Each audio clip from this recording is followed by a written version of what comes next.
Hello everyone, my name is Andrew. I'm a member of the team here at Lyles Parker. Welcome to today's webinar hosted by the Texas Association for Home Care and Hospice.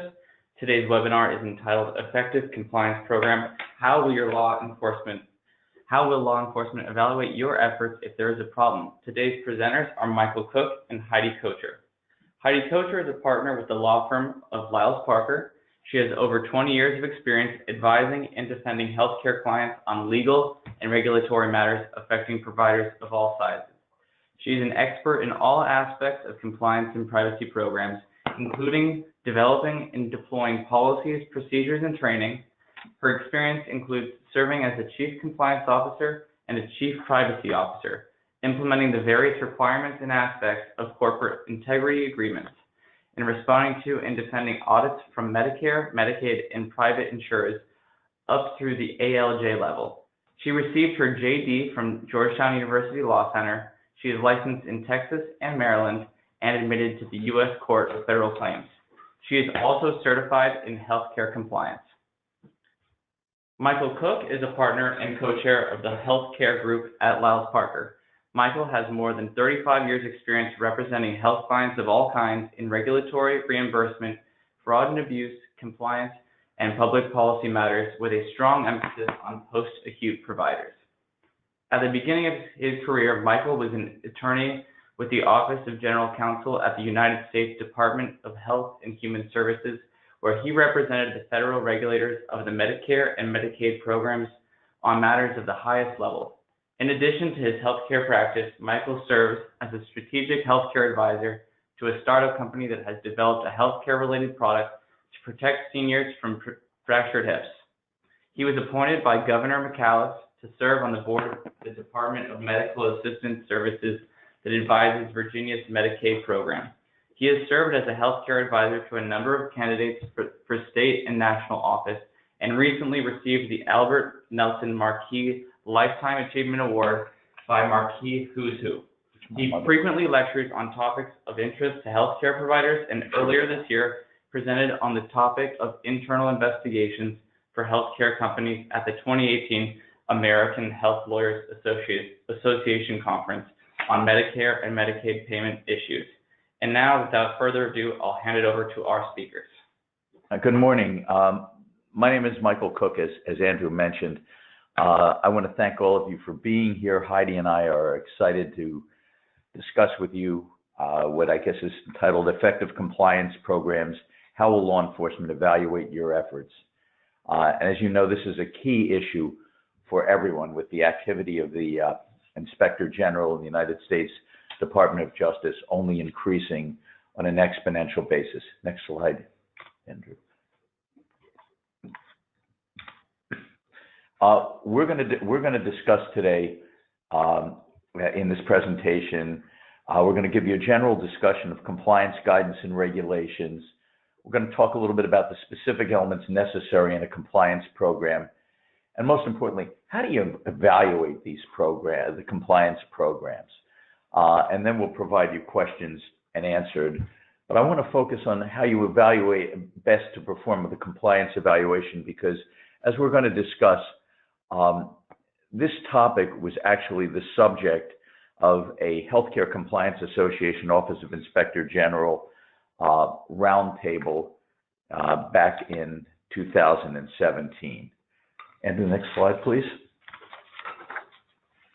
All right, what's the basis for establishing a compliance program? And again, we're going to go through these initial slides pretty quickly, but it comes out of the back to the United States Sentencing Commission reform and sentencing reform guidelines of 1984. Back in 1984, the United States Sentencing Commission established guidelines in which if you were a corporation and you were found guilty of wrongdoing, your sentence could be lightened or expanded based on how much credit you got in terms of setting up compliance programs, both in effectiveness and in voluntariness. And this has been updated, I think, as recently as 2016 and possibly even even later. The key to this is that this was the genesis for the United States Office of Inspector General of the United States Department of Health and Human Services to begin focusing on these programs. Next slide, Andrew. Heidi, you want to pick up here? Sure, thank you. As Michael said, we want to go through these first slides pretty quickly because, after all, who wants to go through the legal history of compliance? So these next kind of slides just kind of give you the background and let you know that compliance really has, at least as a theory and as an underpinning, a pretty long history. And you can see that it starts way back in 1863 with the False Claims Act from the Civil War. It's gone through the 60s and the 70s. And in the 80s, it started picking up speed. And you can read all of these slides at your own leisure. Next slide, please, Andrew. And as you can see here into the 80s and the 90s, there's a fair amount of activity with various statutes of all kinds that really sort of affect compliance and talk about how to do compliance and put forth various mandates for compliance, maybe not so explicitly, but really talking about them in the context of other things. Next slide, please. And you can see that that continues through 2005 into 2010, and even since 2010, we have had some activity on this front, although the more recent things hasn't been so much statutory as other actions, such as the DOJ appointing a compliance officer and taking some less statutory approaches to that, and the issuance of some memoranda. Next slide, please. One sec, Heidi, I'd like to add one thing on this slide. Sure. Something that's particularly important in this is something called the issuance of the Yates Memorandum. Basically, under this memorandum, Sally Yates, who at the time was the deputy Attorney General of the United States, put out some guidelines that instruct all of the U.S. attorneys out there and prosecutors to look very carefully at individuals and charging individuals, not just corporations. They're looking for the corporate officers now who generated the policies. And I can tell you from personal experience representing clients that it is much harder now to get releases for individuals when you're settling a fraud case, a civil fraud case and a criminal fraud case. They're looking not just at your companies, but they'll be looking at whether or not you as owners, if you're senior executives, whether you were and should be considered responsible for the acts of your organization. Heidi, go ahead. Sure, no problem. And we'll talk about the Yates memo just in a little bit, but thank you for bringing that up, Michael. So the other sort of underpinning theoretical guidance, and this is not even just theoretical, but actually pretty explicit guidance as well, starts back in 1998 with HHS OIG issuing the various compliance guidances. So you can see there was a whole slew of them issued in 98 and 99, and then we kind of kept on going into the 2000s. The last one was issued in 2008, but they have advisory bulletins and all kinds of other things since then. We didn't put them on here. If you go onto the OIG's website, you can see all of that. But then the most important thing, most recently, it was, of course, this document that Michael had referenced, which came out of the January 2017 meeting with the Healthcare Compliance Association and OIG, and they issued a resource guide on measuring compliance program effectiveness, and that was issued in March 2017. And that is out on the OIG's website so that you can download it and look through it. Next slide, please. As mentioned, the DOJ itself has actually engaged in specific compliance-related guidance. So in 2015, they actually established a position of a compliance counsel, and this individual actually looks at the compliance programs of people who have been accused of wrongdoing, and this person really evaluates compliance programs to see if they are effective or not. And part of this, as Michael indicated, is going to also focus on individual responsibility and culpability for wrongdoing. As Michael said, this is also connected with the Yates Memorandum, and he did a very nice summary about that, talking about how the government is now no longer settling just with companies and ignoring individuals. One of the key things in the Yates Memorandum is a very explicit direction to prosecutors that they must consider individuals and must evaluate how responsible and culpable individuals were in a particular case. And it lists a variety of factors. One of the most important things to come out of the Yates Memorandum is that you get, as a company, no credit available if you don't provide this information about individual responsibility and culpability to the Department of Justice prosecutors. So there's now a lot more pressure and incentive for companies to cooperate in identifying individual people who might have had a hand in what went wrong. And then, as said, they published in 2017 this compliance effectiveness. They were participants in that as well. And again, what this is kind of the DOJ mirror to the OIG HCCA document. And basically what they're trying to do is they're now trying to make sure that everybody is on the same page for how to evaluate compliance programs and look at what steps the government can take in the face of either an effective or an ineffective compliance program. Next page, please. So the DOJ guidance really focuses on the following elements. And this will sound very familiar to those of you who have done anything with compliance programs. So they look at analysis and remediation of underlying misconduct, the conduct of senior or middle management. This is where, again, the Yates memo comes in. The stature of the compliance function. Is it an integral part of the business, or is it relegated to an afterthought? The autonomy of the compliance function. Does this individual have sufficient latitude and authority to bring compliance into the business? Compliance program funding and resources. Again, is this sufficiently funded, or is it just kind of an afterthought? Is it a compliance program in real life, or is it just a compliance program on paper? They're going to look at corporate response to expressed compliance concerns. So if you have employees making a hotline complaint or even walking up to the compliance officer, how does the agency respond to that? They're going to look at the process for responding to the findings. They're going to look to see what disciplinary actions were taken and if they're consistent across levels.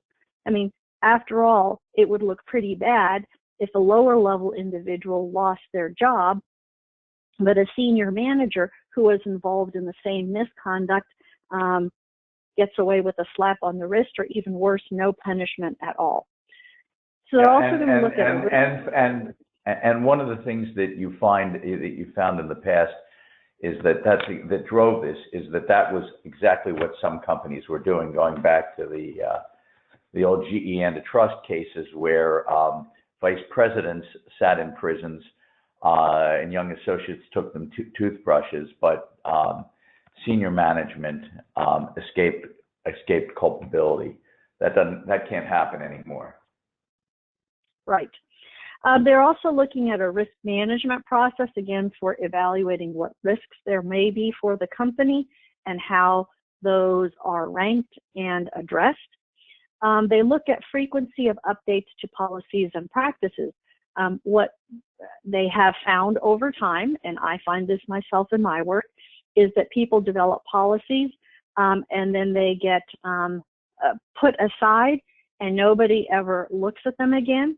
And over time, there is drift between what the policy says and what you're actually doing in real life.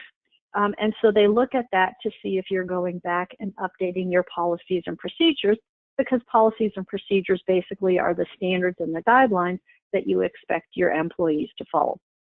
And then finally, they're looking at direct reporting of compliance to the board of directors if the organization has a board of directors.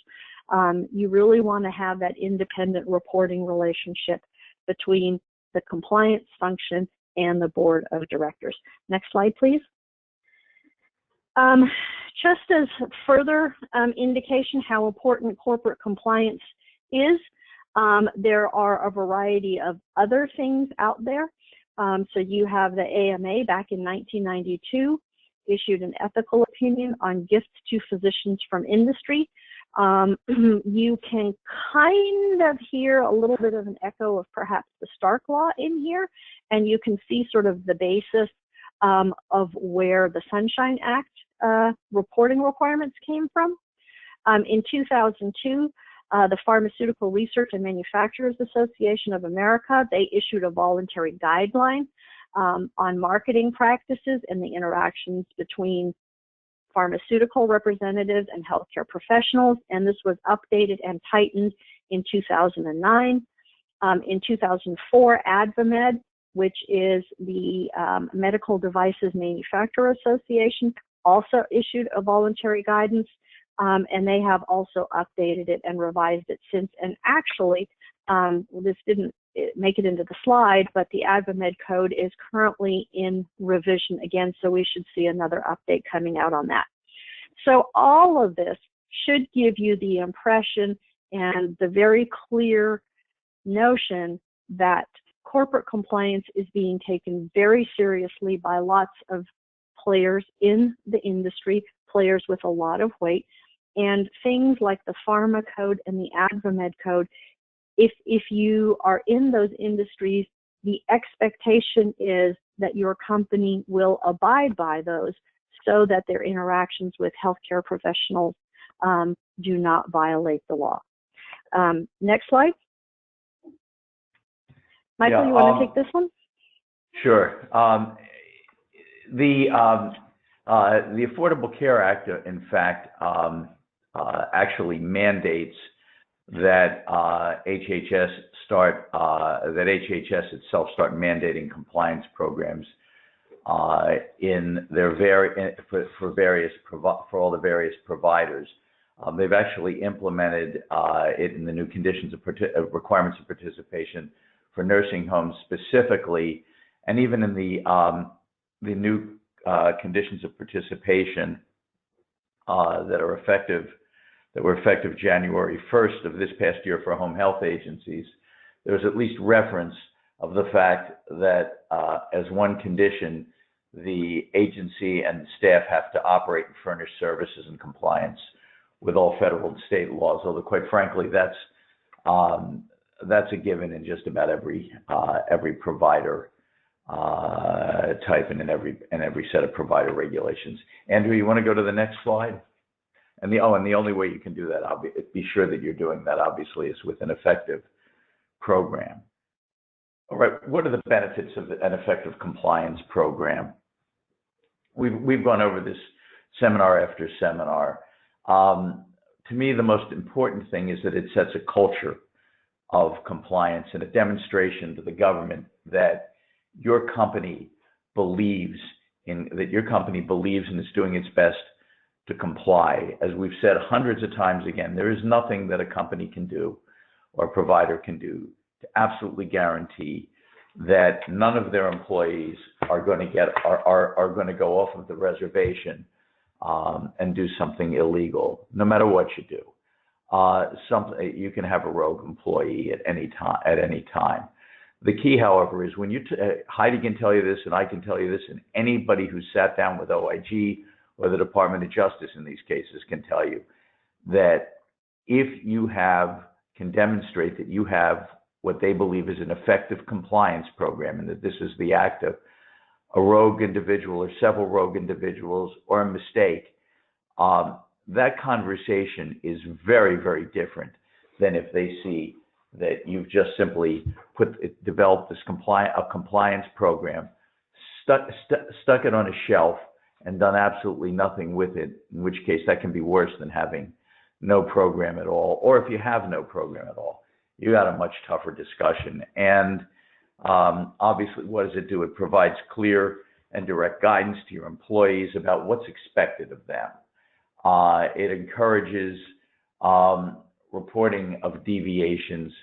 Among other things, what you're hoping for with this is that you find out early and you can nip that conduct in the bud. It'll help identify problems for you. It establishes, obviously, how you're gonna resolve these problems. It can improve quality, consistency, and appropriateness of your services and your documentation. Now you're really looking at, are we delivering the care that we're promising, and have we properly documented it? And as we said before, most importantly, it demonstrates to the government and the community, and frankly, your employees, your commitment to responsible and honest behavior. Next slide, please. We're going to go over now the elements to consider in evaluating your compliance program, and then we're going to walk you through one by one the elements for measuring that the Healthcare Compliance Association and OIG have set forth in their document. Next slide, Andrew. Obviously here, the key to compliance is its effectiveness. We keep repeating effective, effective, effective. Again, don't stick the plan, don't just develop one and ignore it. A lot of companies did this back in the early 90s. I won't say a lot, but some companies did it in the early 90s after some of the more significant Department of Justice prosecutions. That changed pretty dramatically. And as the slide says, the word effectiveness or effective comes up time and time again in the OIG documents and certainly in the sentencing guidelines. It's got to be effective or you get no corporate credit whatsoever when they're sentencing you. One other thing is that it's in the checklist, as we've mentioned, measuring compliance program effectiveness, the title, in fact. And by the way, that's a document of ideas. It's not every one of those is anticipated to be put into effect, but it's a guidance document. It's 52 pages long. So it's not a small document. Effective matters. Next slide, Andrew. Here they talk about the roundtable discussion. Heidi's mentioned that to you. It's a 52-page document. It's on the OIG website. It is for compliance officers or corporate or senior corporate folks or senior or owners or senior management in any organization. It's worth reading. Again, you'll see the types of things they will be looking at. It addresses what to measure and how to measure compliance when you're looking at the basic 7 elements of the programs. And most importantly, as I said a minute ago, it's not a standard. It is a set of ideas, and you're not going to incorporate all of them. It's basically a whole bunch of government enforcers and compliance officers who sat around the table and started talking about some of the best practices that they use. And it emphasizes that one size doesn't fit all. Obviously, your compliance program for a single home health agency is going to be very different than a large hospice home health company or a network of providers. And let me just interject on there as well. The one size fits all also means that you can't just download a compliance program for the internet, substitute your company's name for where it says your name here, and then expect that to be an effective compliance program. That is something that is really problematic. We see it over and over again. That is just a real problem, because anything that you download from the internet is going to be very generic. It's not going to address your specific risks. You can use that as a starting point, but it should not be the final compliance document that you end up with. That's an excellent point. And in fact, when you're developing, as Heidi will tell you, any of us will tell you, when you're developing a compliance program for a client, you literally sit down and you talk to them about, and you hand them, when you hand them drafts, they're supposed to implement them. What do you think? Does this fit your business? What are you doing here? Talk to your compliance team. How do your operators work? I'll never forget getting into a discussion with a client years ago about the gift policy, which, by the way, can be the hardest policy you can possibly implement.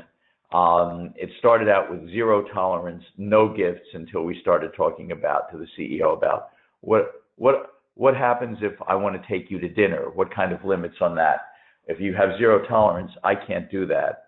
Oh, what happens when a large organization has all of its on-the-ground employees in there? A large company brings all its administrators in for education and discussion, and you ask your vendors to provide lunches or some form of or help support that. What does that mean? These policies take understanding your organization and involving people in your organization. This slide talks about elements to consider in evaluating your efforts. And again, we're going to go through a lot of this material in more depth.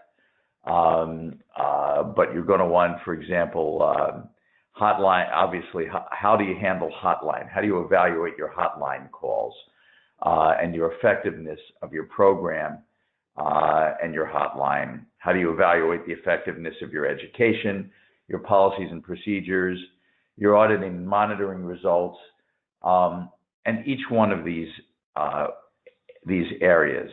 You have them in there. Now, can I just close my eyes, or do I have to, in fact, evaluate whether they're working, and how do I do that? No easy feat. As I say, the OIG document is 52 pages, chock full of ideas on how you might do this.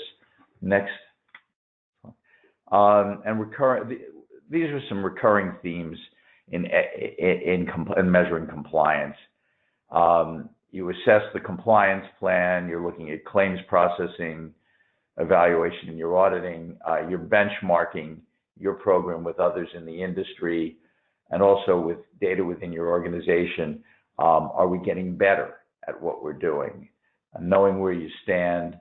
Investigation and reporting, and we're going to talk a lot about this in detail. I do want to say one thing quickly about sampling, though. When you do your sampling, it's a case-by-case process, but it's got to be a reasonably robust sample in order to give you an understanding of where you are. But we generally also advise against a statistically reliable sample, because you have no wiggle room at that point, as opposed to just getting a good sample that gives you an understanding of where you are. And of course, as all of you guys know, adherence to the 60-day rule and refunding overpayments, and education is a big area. How are we measuring in our education? Enter the next slide. This is just a slide showing that basically the 7 elements that we used to have are described differently by different organizations, but they're all similar. I call it, in some respects, old wine in new bottles, which was the title of a document that came out of years ago out of the Healthcare Financing Administration. Different organizations set up the 7 elements differently, title them differently, but they all talk basically about the same things: policies and procedures, standards of conduct, the compliance officer and committee, training and education, lines of communication, conducting internal monitoring and auditing, enforcing the standards through disciplinary action, and responding promptly to detected offenses. Andrew, the next slide. These are, quote, the new 7 elements as you see them in the as they've been outlined in the round table. Again, just a different way of saying, in essence, the same thing. Next slide, Andrew, if you would. And finally, this slide simply shows how the original 7 elements in nomenclature have been expanded in nomenclature. Remember, they were developed from the OIG standards in the 90s and early 2000s. The language has changed, and there's a new screening and evaluation of employees and physicians. But these are things that you should have been doing anyway under your old programs. Next, we're now going to go through each one of these elements in a little more detail. And Heidi, do you want to pick up here? Sure. So the first thing that you need to be evaluating in the effectiveness of your compliance program is your standards, policies, and procedures, or as we call it, the written stuff. And this really makes a whole lot of sense because, again, it's like what they say about traveling, and a map. If you don't know where you're going to get somewhere else. You're going to end up someplace else. You need a roadmap for your travels in the Medicare program, in compliance, in healthcare. And your policies and procedures provide that roadmap. They also become the standards and the rules of the road. So just as when you're traveling down the road and you see a sign that says speed limit 70 miles per hour or speed limit 20 miles per hour, school zone, you know that you are supposed to change your behavior accordingly. And policies and procedures do the same thing for your running of your business and for your employees and staff members. So what you need to do, first of all, is evaluate that you have all the right kinds of policies and procedures in place. So you're going to be looking at things like marketing and physician relationships, patient intake, documentation of medical necessity, and the various services that you're providing. You have another set of policies for coding.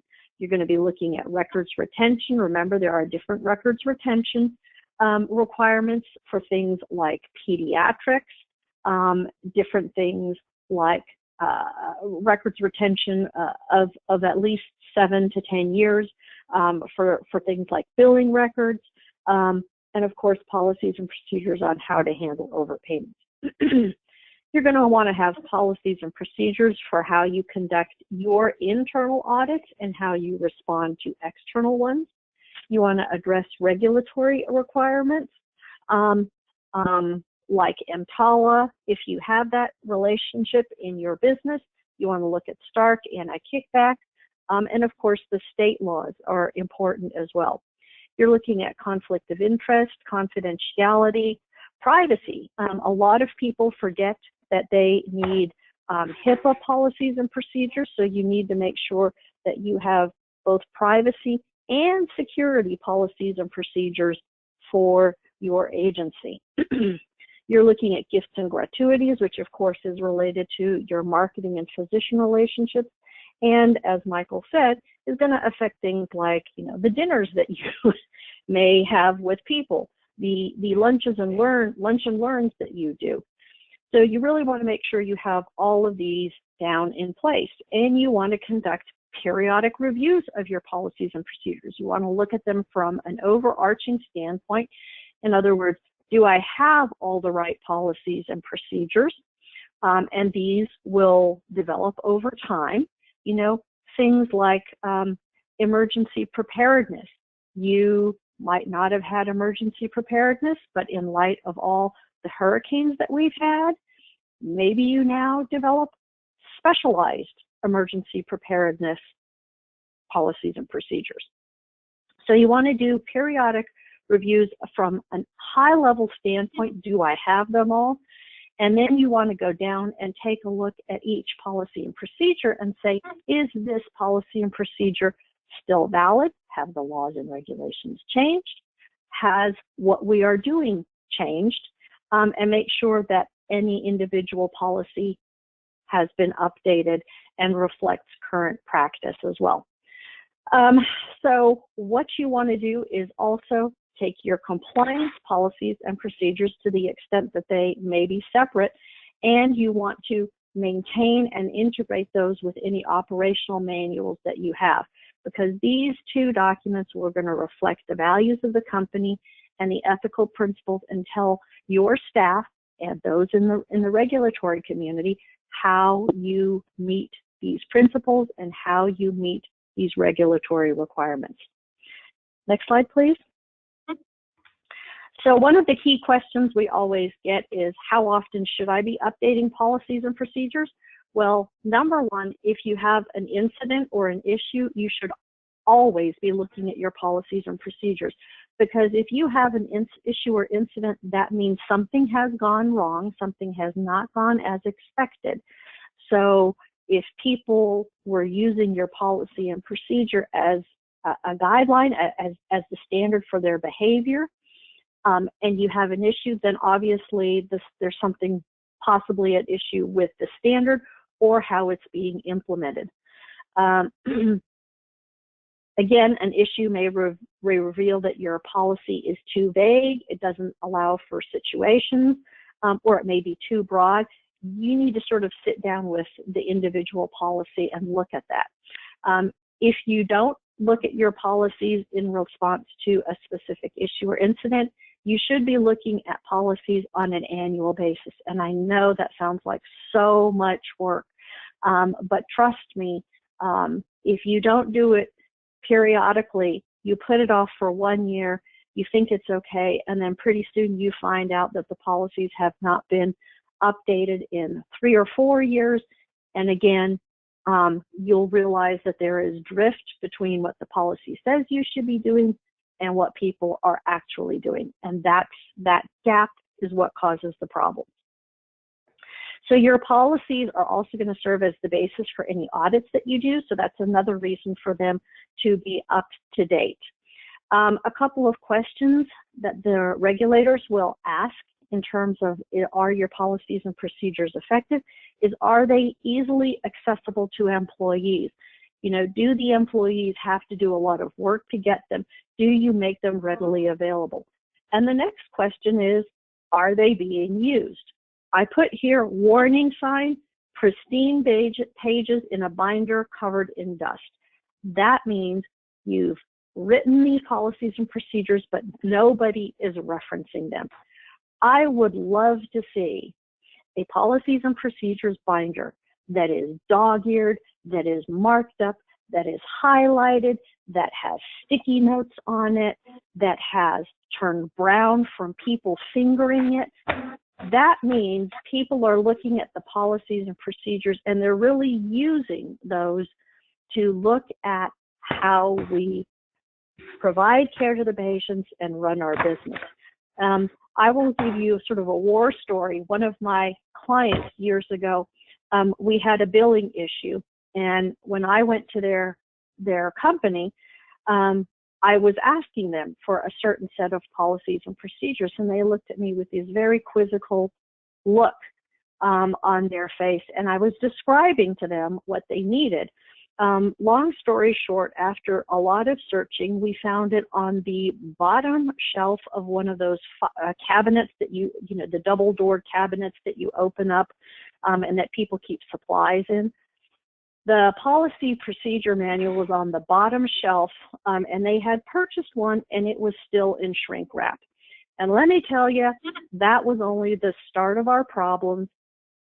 Those clients ultimately ended up out of business and being prosecuted criminally for fraud. So do make sure your policies and procedures are actually being used in real life. Next slide. Yeah, we're going to move a little bit more quickly now, I think, through the next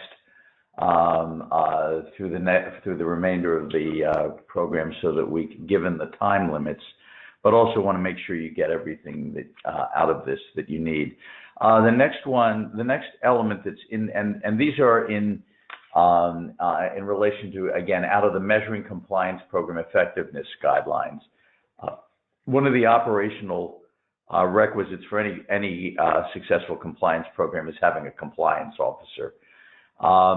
One of the things that is extremely important, and you'll see it in the OIG documentation, is many of us believe that you can't put the compliance officer under the legal department, under the general counsel's office. And the reason for that is that in evaluating whether there's a problem that's arisen and getting to the root cause analysis, a lot of times you'll have to be an officer will have to be looking at the at things that the legal department that your lawyers have done. You can't grade yourself. An effective organization in the structures many of us like to see is a really good working relationship between the general counsel's office and the corporate compliance officer. You don't want a compliance officer who's just looking to basically call someone out when they lean the wrong way off of a base. You look and play gotcha, but most of us feel that it ought not, and certainly OIG feels it ought not be under the general counsel's office. Now, what are you looking for when you're trying to measure the successful compliance officer?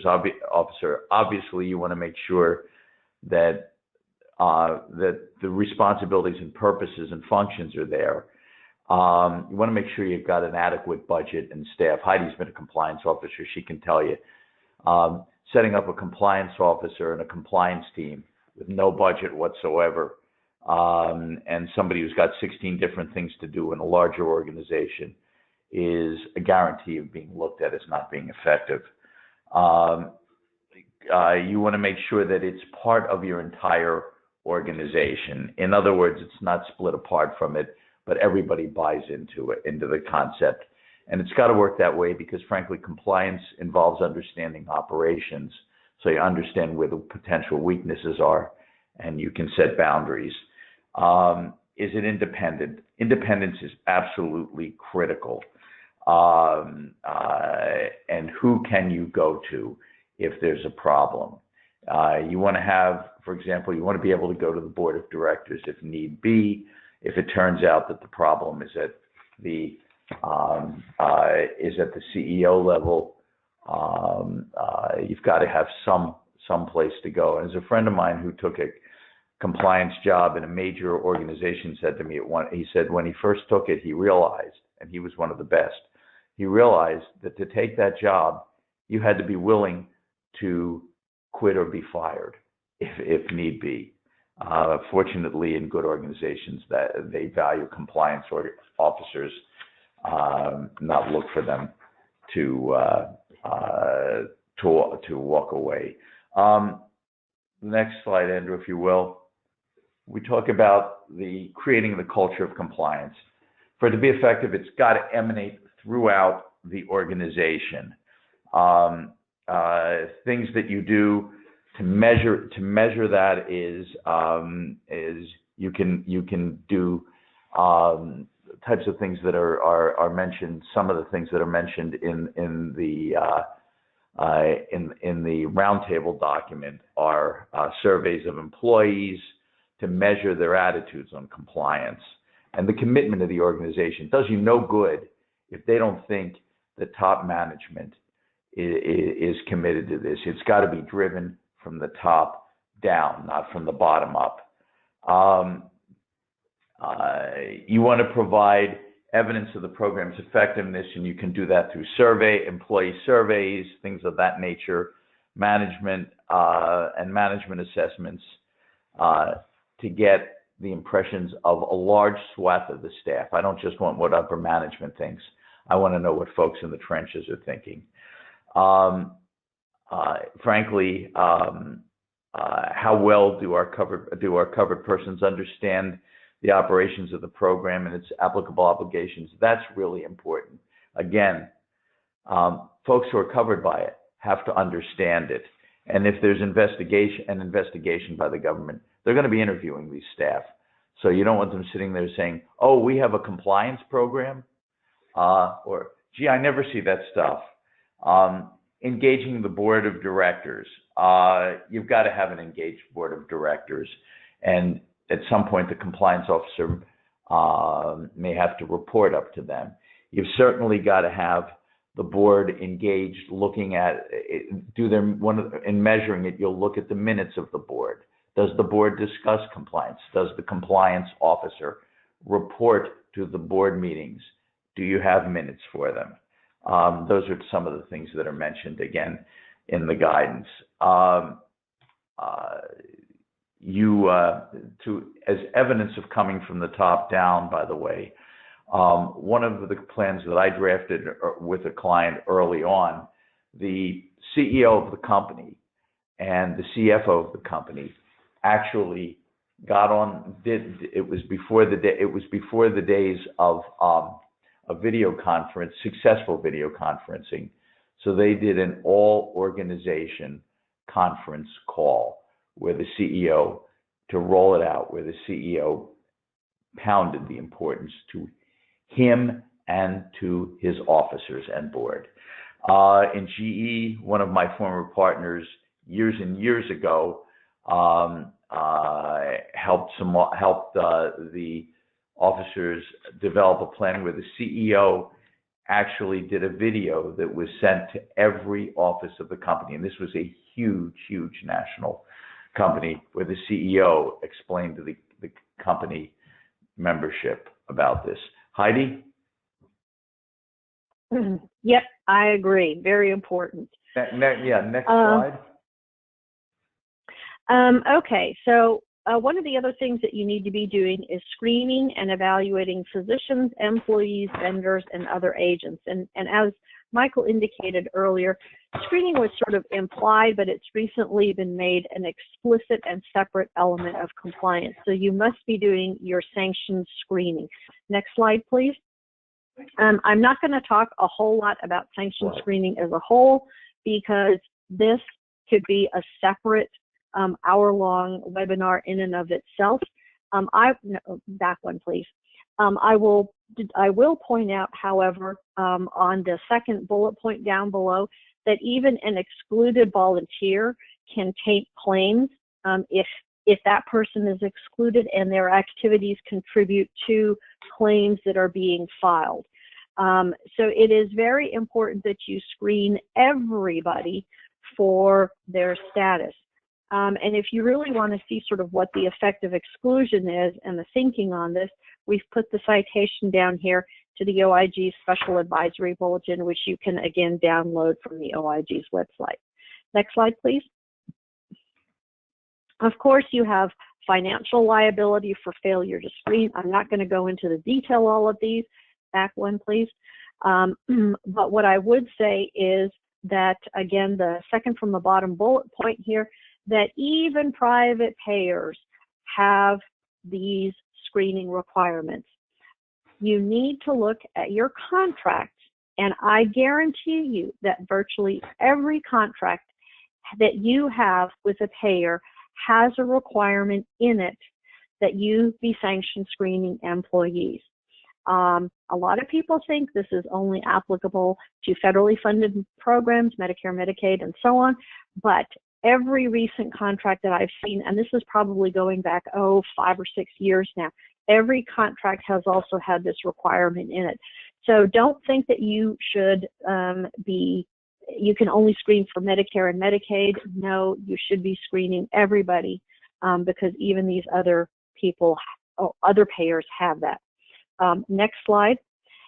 There's lots of risks involved. I'm not going to go into these, but you can see that all of these risks are connected to human beings who are providing services, your employees, your vendors, your 1099 contractors. Next slide, please.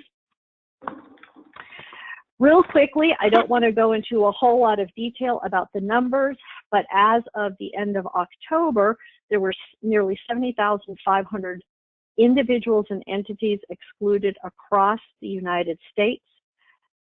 58% of these are what we call licensed service providers, and these are mostly nurses or nurses' aides. So again, very important for you to be screening your nurses, your PTs, your OTs, your LCSWs, everybody like that. Also, almost 800 of the exclusions were physicians, and that's important because when you have an excluded physician, what happens is that their referrals are tainted as well. So if you get a referral or a care plan signed off on by an excluded physician, all of the reimbursements relating to that physician have to go back.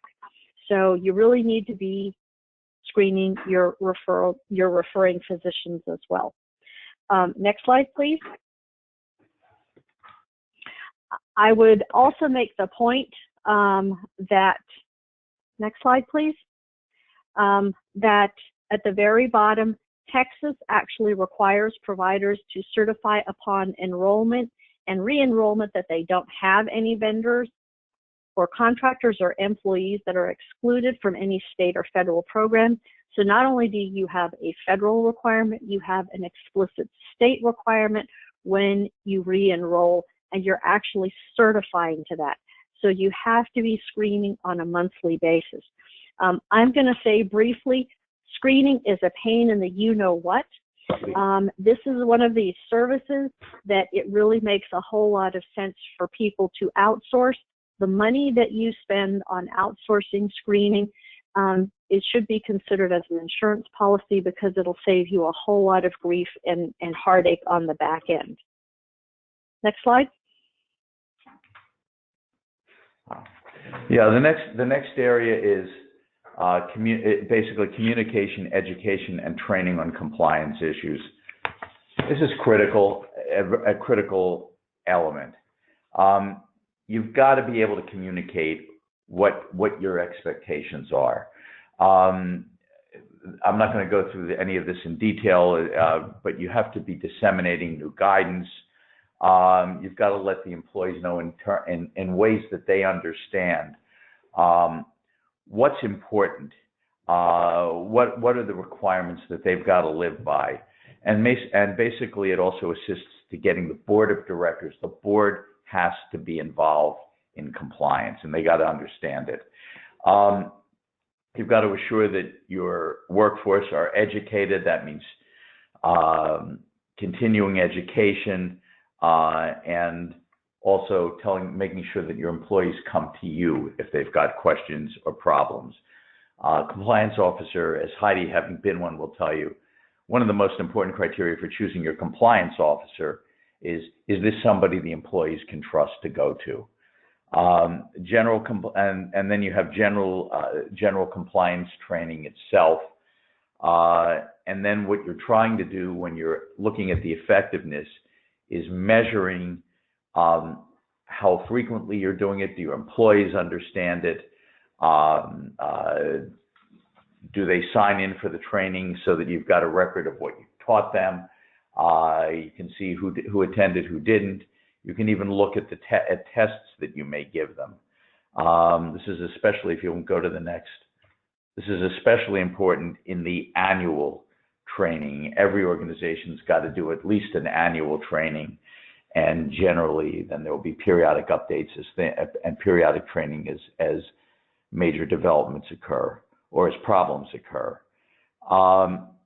With new employees, all of your new employees need to be provided an orientation and training. And again, when you're measuring this, you want to have some documentation there to demonstrate that this occurred, and more importantly, how effective has it been? Next slide, Andrew. As this slide says, you want you want to document the employee participation in your training, showing the syllabus of what was done, who attended, sign-in sheets, and hopefully a test. But then again, when you're testing the effectiveness of all of this, you'll go back and audit it. And let me give you an example. If you take a look from the OIG roundtable, 4.1 on training, the organization provides risk area specific training to employees designated to be in high risk positions. And how do you measure it? Audit to ensure the organization has designated the positions deemed to be high risk, etc., billing physicians, etc. And you need to if you read the roundtable, again, 52 pages is not something we're going to go through right now. And you want to have an employee attestation as far as compliance, so that you can show that the employee has actually attended and that they've attested to that. Next slide, Andrew. So the next element that we want to consider is monitoring, auditing, and internal reporting systems. And the internal reporting systems combine hotlines as well as internal auditing and monitoring. And if you kind of step back and think about it, that makes a lot of sense. These are both methods for identifying risks, both specific and general risks, and then bringing those forward and helping the organization prioritize the risks and address them. Next slide, please. So the various kinds of reporting that you've got are, again, internal reporting systems, going up the chain, reporting it to a supervisor or a manager. You should have anonymous reporting. You can do this with an anonymous email. You can do this with a hotline. One of the real important things that you should have is no retaliation. Most of the whistleblower suits that we have seen is where an employee has actually come forward with a concern. They have been retaliated against, often fired, and then you have converted an individual into a whistleblower. So you want to make sure you're not retaliating reporting of concerns. The OIG has been urging adoption of anonymous hotlines way back since the first compliance guidances were issued in 1998, so you should seriously think about them as well. Just like with the sanction screening, a hotline gives another method for employees to step forward, and it really demonstrates that you are willing to put the money where your mouth is about compliance. Next slide, please.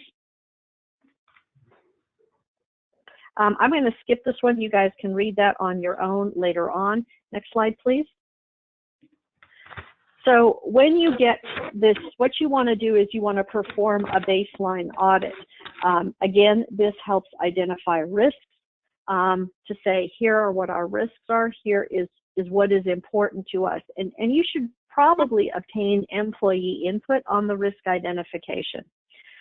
Again, you prioritize the risks, you develop a work plan, and then you go back and you see, has this work plan been implemented? And so you can use the monitoring and auditing to demonstrate the development and implementation of corrective actions, and then going back a certain period of time later, like 6 months to a year later, and re-auditing that to see if those corrective actions stuck. There are some attorney-client privilege implications in audit work. You really need to consider sort of what you are auditing. Is it in response to an investigation? If it is response to a specific complaint and really involves an investigation, you may want to consider privileging it by having your attorney direct it. If it is just sort of standard, in air quotes here, standard auditing of various things like, is your billing and coding correct, then you probably don't need to privilege that. But you should make all of this part of an annual work plan. Again, as you can see here, this is not a one and done approach. You need to be taking a look at these things and really looking at them over time. Next slide, please. So what you're going to do is you're going to focus, as we said earlier, both on specific and general risk areas. You should always be starting with your coding and billing and documentation because, of course, that is kind of the basis for everything. We put here 2 samples of tools that you can use for home health and hospice documentation checklists. Again, you can use these as sort of what they are. You can tweak them to make sure that they work for your facility. They are, again, places to start, tools to use to make sure that your auditing and monitoring hits all the important specific things. And you want to look to issues specific to your entity. Is the patient homebound? Is there medical necessity? Are the therapy visits appropriate? Have you completed the OASIS documentation? Are the nursing home and hospice relationships okay? How long has the patient been on hospice? Do you have physician certification? So on and so on. And of course, benchmarking is critical. It's great if you can benchmark with others in the industry, but at the very least, you should be benchmarking against yourself. So again, this is why you do a baseline audit. You say, okay, on January 1st, 2017, this is where we were. This is what our error rate was. And then over time, you can demonstrate, have you either improved or have there been problems with that? So you need to be doing comparisons. As Michael said, you don't necessarily need to do statistically valid random samples, but you should have random samples so that there is comparability over time. Next slide, please. Element 6 is discipline.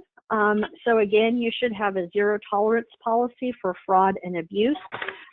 We've got some other elements here. These are very important that employees be reminded of them. The bottom bullet point is that compliance should be a factor in your performance evaluations and compensation decisions, both positive and negative. So in other words, if you hand out bonuses, if somebody's been particularly compliant, maybe they get a bonus or more of a bonus. And if people have been engaging in improper behavior or even just simple things like, you know, they didn't get their training done on time, you can use this as a negative factor for compensation. Next slide, please. So you do want to make sure that any violations are addressed in a timely manner. And the other thing is that you want to have your discipline proportionate to the violation and consistent with policies and procedures. As we said earlier, you don't want to have a situation where a low-level staff member gets fired and a senior manager gets maybe a slap on the wrist or no punishment whatsoever. You need to be making sure that some of these things are reported to the government, to regulatory bodies when needed. So, you know, if you're accredited and you have accreditation violations, that these are addressed in your paperwork. If you have a HIPAA breach, it's reported to OCR, and so on. And if you have anything that violates one of the practice acts, that gets reported as well. So those are some of the things that the government is looking at in that perspective. Next slide, please. One of the other things not to forget is you should also consider what is, I put in air quotes again, discipline for non-employees such as your 1099 independent contractors, your vendors and physicians who are things like your medical directors and your referring physicians. Some of the same principles that we've mentioned above apply here. If you have a contract with somebody, you should have a means of disciplining them. That may be something like requiring them to do additional training, having a tightened oversight like additional approvals, or if they fail to meet requirements, perhaps a reduction in the amounts paid. And this is something you can build into your contract language. And if the government sees this, if something goes wrong, they will actually be impressed that you have actually taken that road. And ultimately, if your discipline fails and the other party does not come into line with your policies and procedures, you need to have a provision in your contract to be able to terminate it for cause. Next slide. Yeah, just one comment on that, and it really blends into the next topic. And that is, not only is the government sometimes happy to see that, the government may end up dragging you in because you didn't take action against a vendor. I was involved in an investigation, a DOJ, OIG investigation on the defense side, where the particular entity, one senior executive, found that the company was made aware that their contracting company that they contracted with itself, the vendor, was under investigation by the government. They didn't do an internal to find out. An officer, for whatever reason, and I don't think it was anything malicious, and I don't think anybody ever found it, just made a decision that they didn't need to do their own internal to investigate the impact of that company and continued the company in business. That was a very expensive mistake in the settlement, because instead of being a witness, the company became a defendant as well. So a particularly important thing, if you find a problem, if you hear of a problem with your vendor, take a look and see how that vendor is impacting your organization and their conduct, and make sure you take action. Next, we're right here, back on Andrew. I'm sorry, that's my fault. The last element we're going to talk about is investigations and remedial acts. A real simple answer is investigate if you find a problem. Some of the questions you'll ask is, what are the parameters of the investigation? What kind of investigation do I have to conduct? Is it a major investigation where I have to bring in a whole lot of employees? What are the potential ramifications? Or is it simply a small thing that I've heard about in the company, and my compliance officer simply either herself or himself, or with subordinates, interviews a few witnesses, a few people involved, just to diagnose if there's a problem, small or big? Do I need outside counsel to make this decision? Who conducts the internal investigations? If you're using outside counsel, you're not going to use the outside counsel to take a look at every single problem that you've got, even though we'd love it. It's going to get real expensive, and lawyers will, you'll love your lawyers initially, and then you'll not love them so much when you get the bill. On the other hand, if you've got a serious problem and a serious investigation, you may want to make sure that it's done by counsel, so that you can have at least some level of independence if you have to go to the government, showing that you had an independent analysis done, and B, the potential to privilege some of the information in the investigation. Counsel can also help you determine on larger scale issues, along with the compliance officer, how do you structure this? How do you structure the investigation in terms of advising witnesses? There's something known in a larger corporate environment of the Upjohn warnings, meaning basically the corporate Miranda warnings. And in those warnings, you literally have to advise, when you're interviewing employees, you've got to advise the employee that you're not their lawyer, that you're a lawyer for the company, and a whole set of what we call Miranda warnings to the employee. How do I preserve evidence?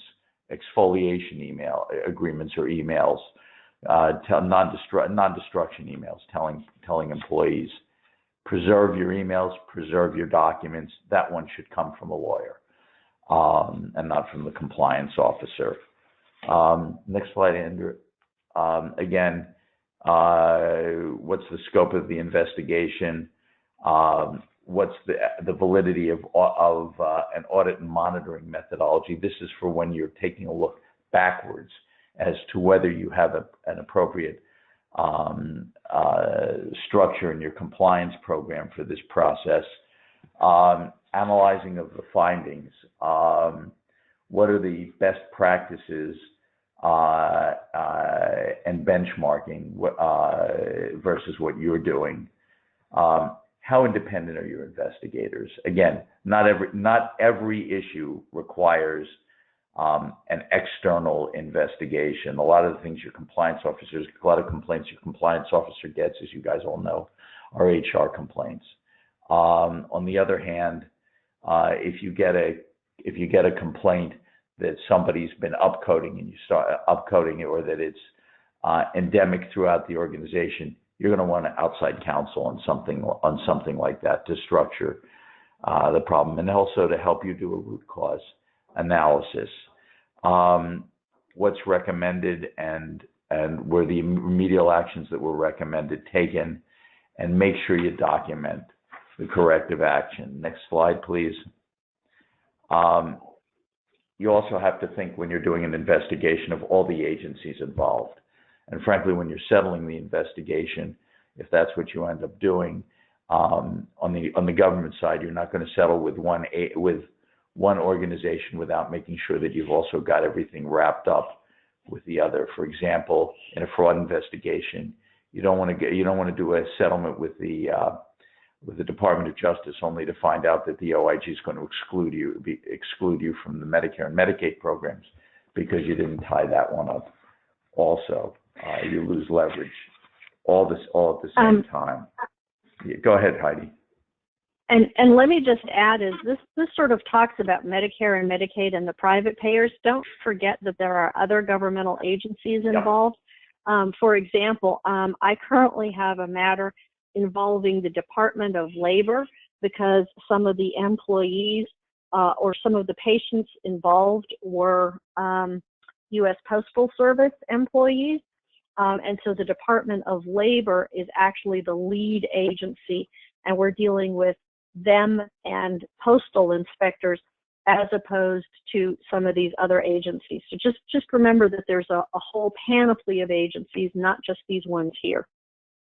And also the fact, and another example of that is the VA. If you happen to have a large VA contract, tie it all up. Don't do one settlement. You may be negotiating one settlement to get the parameters of that settlement with one entity, but make sure that everyone understands that it is contingent on wrapping the whole thing up. You don't want to be in perpetual negotiations and a perpetual internal investigation or external investigation. Next slide, Heidi, you want to take this one? Sure. So finally, as you've kind of seen, we've kind of gone through these elements, and you need to have some considerations and about who is going to evaluate your compliance program. Every company, every agency, every location is probably somewhat different. So here's a couple of thoughts that you want to do or what you want to have in the back of your mind as you're evaluating somebody to evaluate your compliance program. You want somebody who understands the risk areas specific to your size, your agency, your kind of practice and or service. Excuse me. You really want to have an explicit budget so that you know you have choices in the matter. Again, there are things that can be done relatively simply. There are things that cost more. So you want to make sure you have a budget. And again, this is something that the government will be looking at to determine, again, is the compliance program properly funded for such an evaluation? You want to have independence to the extent possible.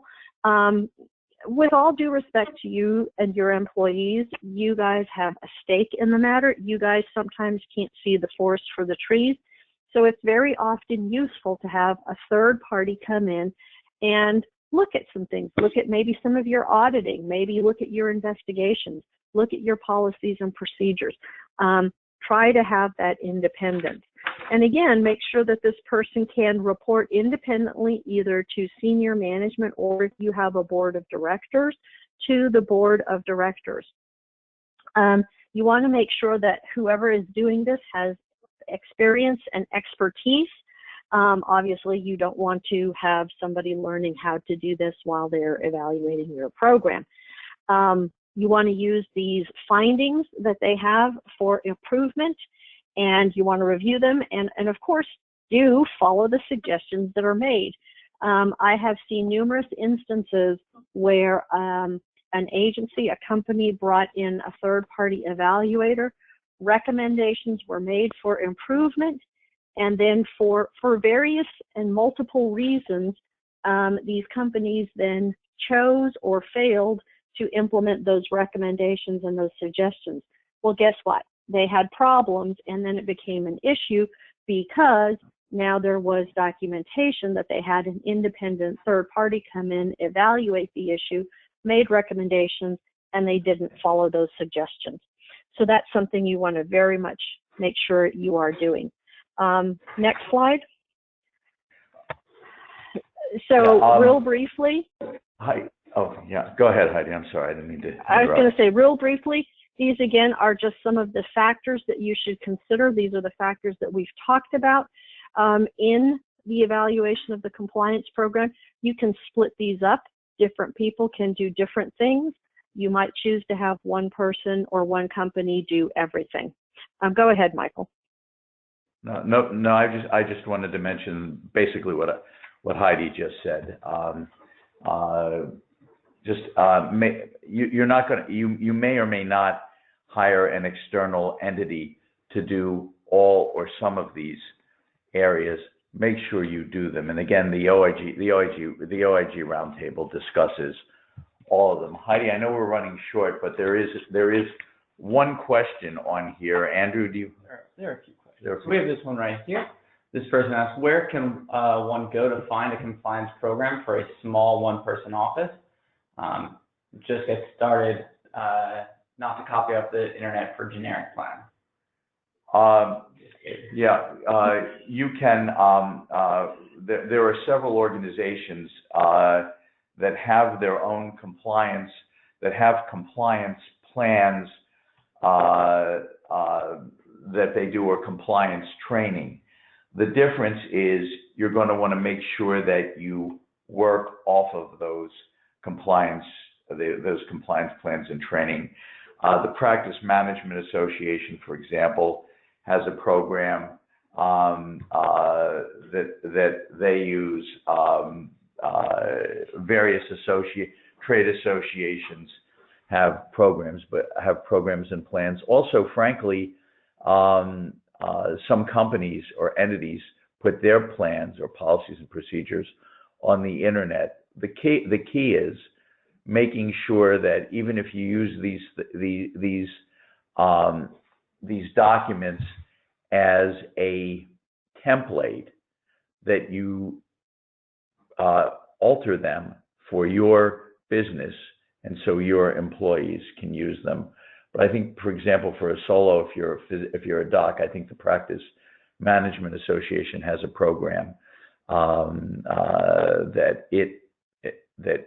or Practice Management Institute that it does. Heidi, you want to jump in? Yeah, I was going to say, as Michael did, that many of your trade and licensing associations, they will often have something that is relatively inexpensive. You can download the OIG HCCA resource guide, and that hits a lot of the main points.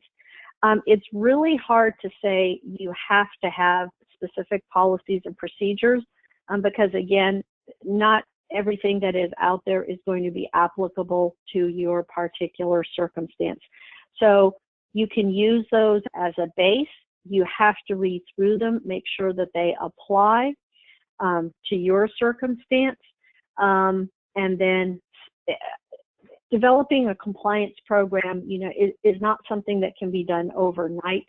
I would definitely say that is one way to go. All right. Thank you. That ends our presentation. Andrew, are there any more questions up there that are substantive? I don't believe we have any more questions, but thank you to our presenters and to everyone who attended. As I mentioned, if you would like, we will be sending out copies of this presentation to your emails. And then if you'd like a copy of the recording as well, just reach out to us via email and we will get those to you. Thanks again for attending, and we hope to catch you on our next webinar. And Heidi and I thank you, and I want to let you know that we're also available if you've got any questions. Thank you. Correct. Our contact information is on the last slide of the presentation, which will be sent out afterwards. One more. Yeah. Thank you again, everyone. Bye-bye. Bye-bye.